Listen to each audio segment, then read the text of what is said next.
Estamos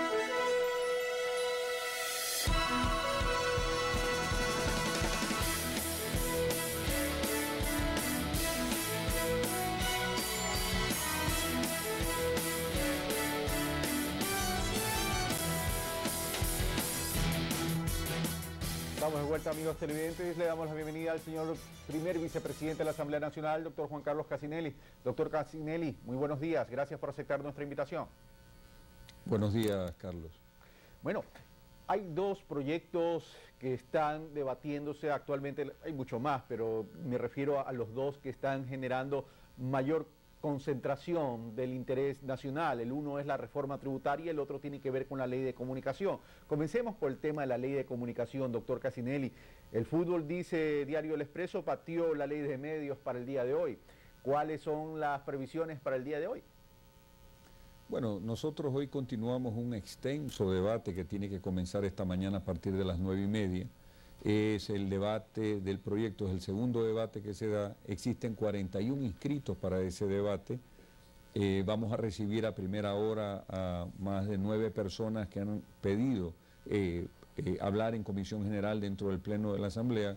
Por lo tanto, hoy será un día de muchas intervenciones, de muchos criterios, y obviamente el asambleísta ponente y presidente de la comisión especializada tendrá que hacer una evaluación final previo a lo que puede ser la votación.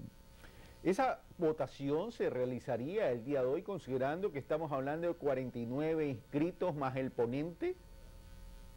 Bueno, nosotros tenemos la obligación de sacar adelante esta ley, una obligación que nace primero de la transitoria primera de la Constitución. Llevamos más de 2 años y no podemos resolver esta prerrogativa que tiene la Asamblea Nacional. Por otro lado, tenemos ya el resultado de una consulta mandatoria, tenemos el texto de un informe, tenemos una ampliación que fue leída por más de 2 horas ayer en el Pleno de la Asamblea, y por lo tanto hoy se tiene que desarrollar el debate y tenemos que intentar y tenemos que lograr que este tema finalmente se vote.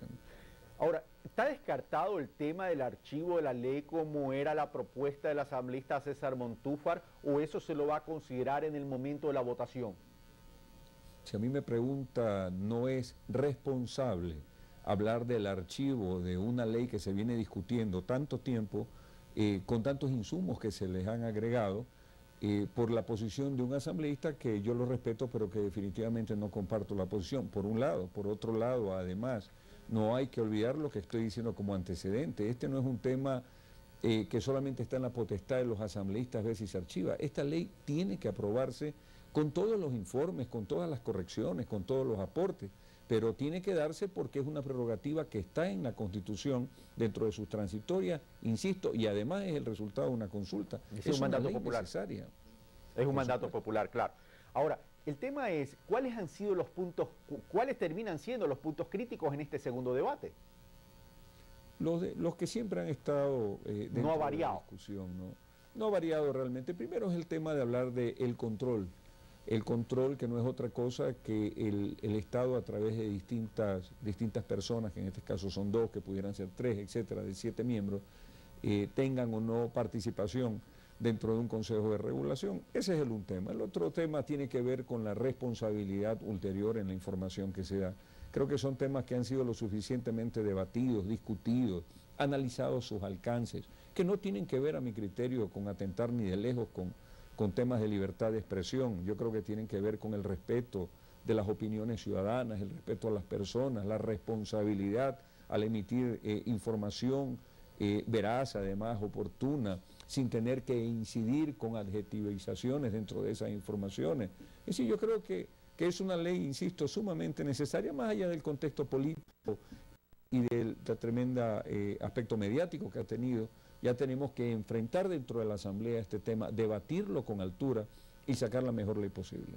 Si no se alcanza a votar el día de hoy, la votación se realizará el día de mañana, el día de mañana jueves.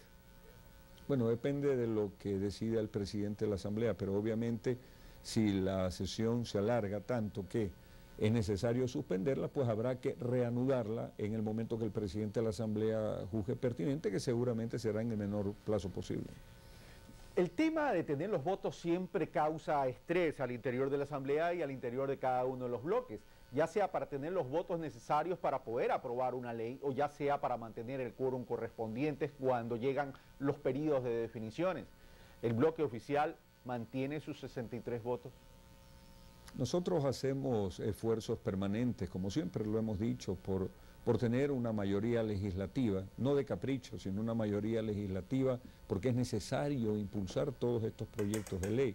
Hay sectores que no les interesa realmente legislar, sectores identificados que buscan o ausentarse o no dan quórum o intentan archivar, pero definitivamente creo que la altura de nuestra responsabilidad estar en debatir todos estos proyectos y definitivamente el país aspira y espera contar con los votos necesarios para las aprobaciones correspondientes.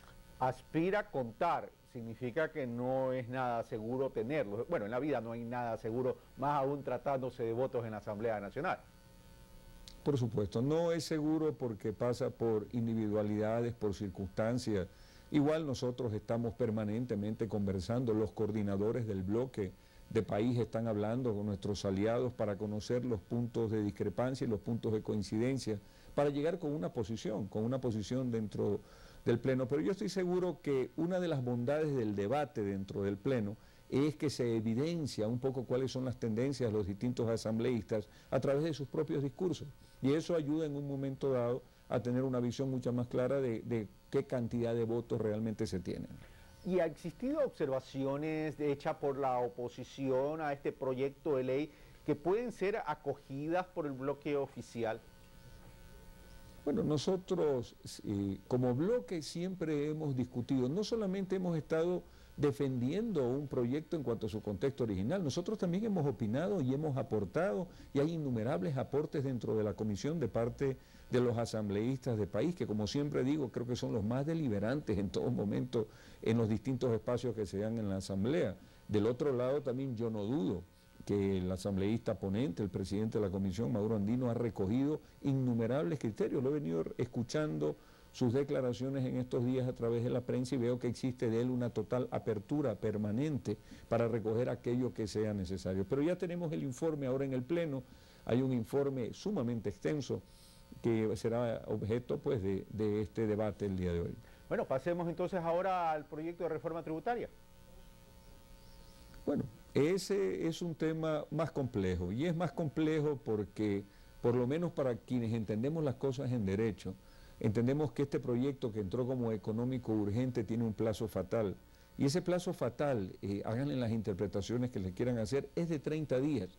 Dentro de esos 30 días deben darse, dice la ley, deben tratarse en 2 debates el tema propuesto. Lastimosamente la comisión no pudo sesionar por falta de quórum que no lo dio la oposición. Creo yo un error de estrategia, seguramente por querer sentirse completos al momento de estar en una comisión y querer tomar cualquier posición que puede ser legítima. El error está en no haber dado quórum y hoy nos vemos enfrentados al no existir ni informe de mayoría ni informe de minoría a posiblemente tener que resolver luego de tratar el tema de la ley de comunicación, porque así lo solicitaron además ayer los sectores de la oposición, para que vean la temporalidad además sumamente extendida.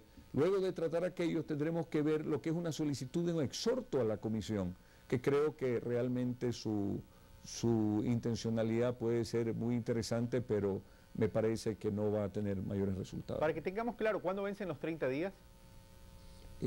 Me parece que el 26 de noviembre, pero puedo estar equivocado, Carlos. Si es 26 de noviembre, estamos hablando del próximo sábado.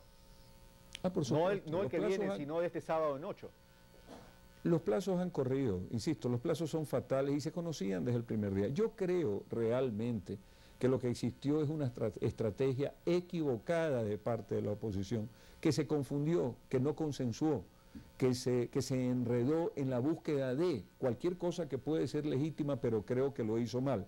Y al hacerlo mal, realmente lo que ha ocasionado es que el país no tenga la oportunidad de debatir una ley sumamente importante a nivel de la comisión primero, de que tenga un informe de mayoría y minoría con criterios.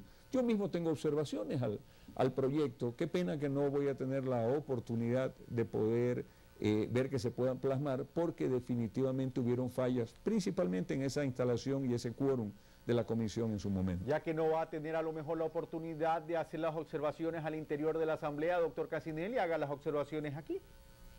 Con mucho gusto. Yo le digo, independiente del tema técnico que tiene que ver con los puntos del impuesto de la salida de divisas, que lo dejo a un lado, que tiene mucho contexto todavía y que yo quería escuchar algunos criterios, yo tengo unas observaciones sobre las reformas que se dan al Código de Procedimiento Civil. Las he manifestado. Se hace una reforma sustancial al Código de Procedimiento Civil en lo que tiene relación con los juicios coactivos, con los juicios de excepciones a los que se tiene derecho por parte de las personas a quienes se les coactiva, y para defenderse deben proponerlo. En la reforma, tal como está en la parte pertinente, hay que pagar primero, hay que consignar el dinero para poderse excepcionar en cualquiera de los casos. Yo creo que es un tema que tiene que discutirse un poco más, porque pudiera eso estar dejando en indefensión en un momento dado a las personas que estuvieran en esa situación. Yo tenía toda una presentación sobre aquello, lo dije en su momento también dentro de la comisión, pero lastimosamente, insisto, el espacio para el debate la oposición no lo quitó. ¿Qué otra observación tiene al proyecto para de la mí, reforma? Esa en particular que nadie toma, porque obviamente no es un tema que le preocupe ni a los sectores empresariales, ni a los sectores que asistieron a nivel del interior de la comisión, creo que es una observación muy de fondo en el sentir de la ciudadanía, que hay que revisarla. En el tema del impuesto a la salida de divisas, yo parto de la premisa de que si ya se hizo el ejercicio de ese 2% en un momento dado, y el resultado técnico por lo menos expuesto aparentemente ha sido favorable en cuanto, no a los ingresos, porque la motivación de ese impuesto de salida de divisas no es recaudar más, ese es un equivocado criterio. La motivación de ese impuesto de salida de divisas es que no salgan las divisas, es decir, mientras menos se recaude, más exitoso debería ser la intencionalidad y el tema en vigencia.